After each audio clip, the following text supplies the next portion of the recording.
नमस्कार। मैं आपको एक कहानी सुनाने जा रहा हूँ। एक गांव में एक जिमीदार था। वो क्या करता, सुबह उठ के अपने बैलों को लेके खेत में हल जोड़ता था। तो रोज़ उसका यही काम था। वो अपने खेत में जाता और अपने खेत में काम करता। एक दिन मावस का दिन था। मावस का दिन था तो वो खेत में जैसे खेत में चला गया तो उसकी धर्मपत्नी ने मास वाले दिन ये खीर बनाते हैं जिमीदार। तो वो दूध नहीं बेचते, ना किसी को देते हैं, उसकी खीर बनाते हैं अपने बड़ों के लिए। जैसे उनके दादा है परदादा, उनके नाम की खीर बनाते हैं। तो वो खीर उसकी धर्मपत्नी ने, उस जिमीदार तो खेत में चला गया।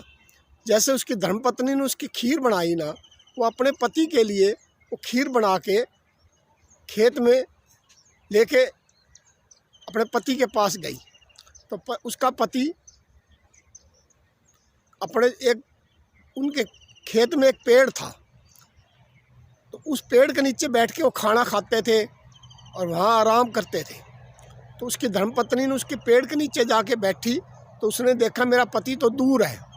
तो उसने खीर और रोटी उस पेड़ के नीचे रख दी। तो खीर थी लुटिया के अंदर, लोटे के अंदर। तो अपने पति के पास चली गई।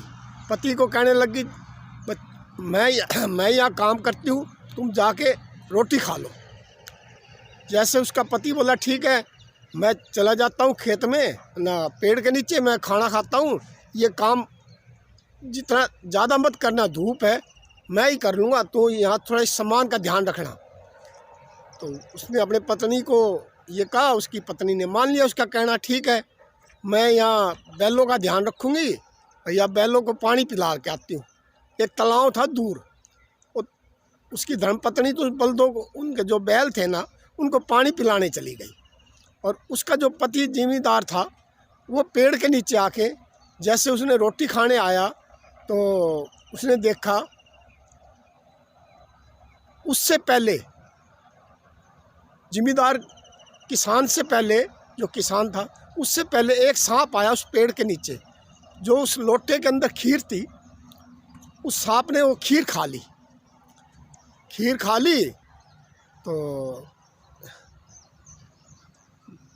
किसान बोला, मेरी धर्मपत्नी कह रही थी मैं तो एक खीर बना के लाई हूँ, एक खीर भी खा लेना, रोटी भी खा लेना, खीर तो है ही नहीं, और आसपास में खिंडी भी नहीं है, कहीं पड़ी दिखाई भी नहीं दिया भाई खिंड गई हो ऐसे हो, उसको कुछ भी नहीं दिखाई दिया। तो उसने देखा चलो जिसकी किस्मत में थी वो खा गया। दाने दाने पे नाम लिखा है, उसका नाम लिखा होगा, वो खा गया। तो सांप थोड़ी दूर बैठ के वो सुन रहा था।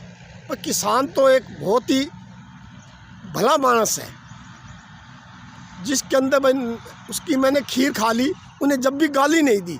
उसने कहा दाने दाने पे जिसका नाम लिखा है उसने खा ली, उसकी किस्मत में होगी, मेरी किस्मत में खीर खानी नहीं है। तो सांप को ये उसकी बात, किसान की बात सुन के बहुत अच्छी लगी। तो सांप था तो वो देवता नाग था। उन्हें सोचा भाई मैंने खीर तो खा ली, मैंने इस किसान को कुछ नहीं दिया इसकी खीर खाने के बाद। तो उसको दुख भी लगा नाग देवता को। चलो ठीक है भाई, अब तो मैं इसका क्या कर सकता हूँ, मैंने खा ली। तो किसान ने अपने रोटी खा के अपने वहीं जहाँ काम कर रहा था वहीं चला गया। अपनी पत्नी को बोला, मैंने रोटी भी खा ली है और खीर भी खा ली है, तू जाके अपने बच्चे आने वाले हैं स्कूल से, तो उनको जाके उनकी रोटी खिला, उनका ध्यान रख।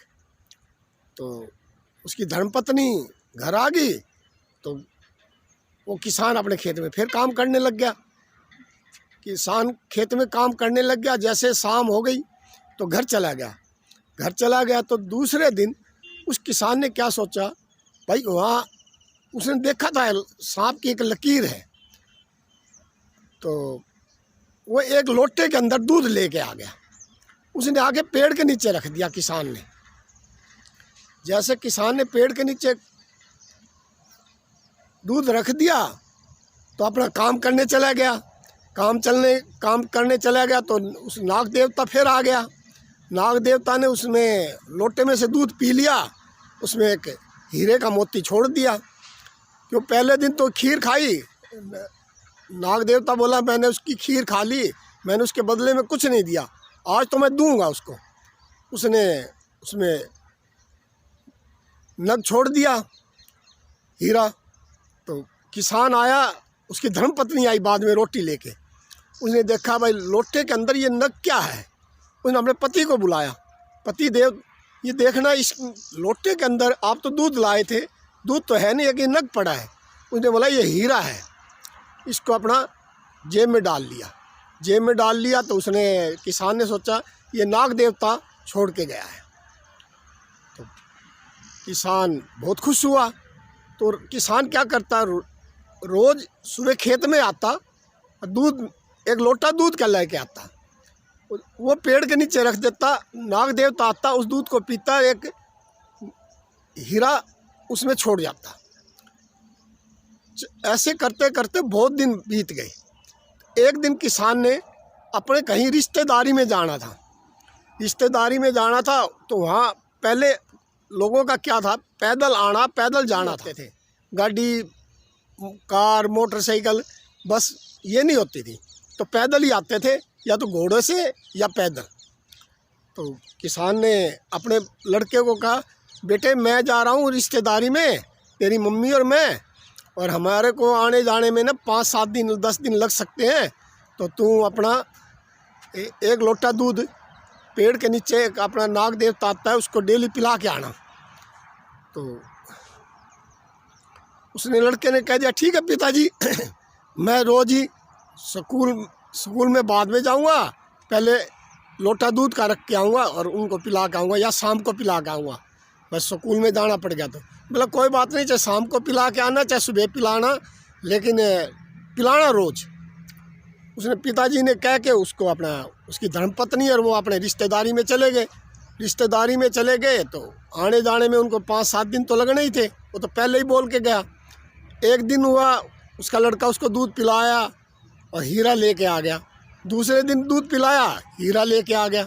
ऐसे उसने चार दिन तो उसने दूध पिलाया, हीरा लेके आ गया। 5वें दिन उस लड़के के अंदर क्या दिमाग में आया, मतलब मेरा पिताजी तो पागल है, उनमें तो दिमाग है नहीं, वो अनपढ़ आदमी है, तो रोज़ दूध ले जाते हैं उसको पिलाते हैं, तो ऐसा क्यों ना करें इसके। वो एक लाठी लेके गया, भाई आज सांप को मार दूँगा, उसके अंदर जितने हीरे हैं बस सारे निकाल लेता हूँ। तो जैसे वो लाठी लेके गया, दूध का लोटा जैसे उसको पिलाने लगा, वो तो नाग देवता था, वो तो पहले ही सोच गया भाई ये क्या करने वाला है। तो उसने जैसे उसको लाठी मारने लगा तो सांप ने उसको डंक मार लिया, तो वो लड़का वहीं गिर गया। तो डंक वो मारा भाई मरे मत, बेहोश सा हो जाए। क्यों, उसने उसके पिताजी को जो किसान था उसकी जब ये बच्चा है भाई मैं किसान को क्या जवाब दूंगा। नाग देवता ने बोला भाई मैं किसान को क्या जवाब दूंगा, किसान ये बच्चा है, इसका बच्चा दिमाग है, किसान ने तो नहीं किया ना, बड़ा होता तो मैं कुछ करता। तो जैसे शाम ढल गई तो उनके आए तो बोले भाई लड़का अभी तक खेत में से नहीं आया, रात हो गई।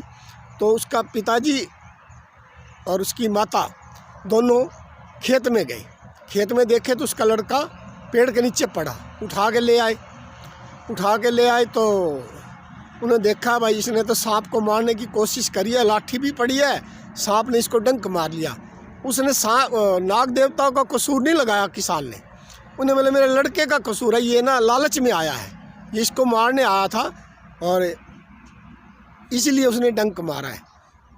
तो किसान ने नाग देवता को बुलाया, बैठा, उसकी पूजा की, नाग देवता की पूजा की, उसको पुकारा।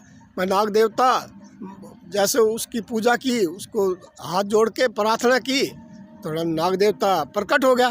बोला भाई मेरा लड़के का जो कसूर है उसकी मैं माफ़ी मांगता हूँ, मुझे माफ़ कर दो और मेरे बच्चे को भी माफ़ कर दो, मेरा एक ही लड़का है, इसको जीवन दान दे दो। तो नाग देवता बोला मैंने इसको डंक नहीं मारा, मैंने इसको बेहोश किया है, ये आप इसको उठा ले जाओ, घर जाएगा जब ठीक हो जाएगा। उसके ऊपर उन्हें नाग देवता ने अपनी पीठ रख दी तो वो होश में आने लग गया। तो जैसे उसको घर ले गए, होश में आ गया। तो कभी भी लालच मत करो। आपको क्या सीख मिलती है? सोमबलोक को फॉलो करो।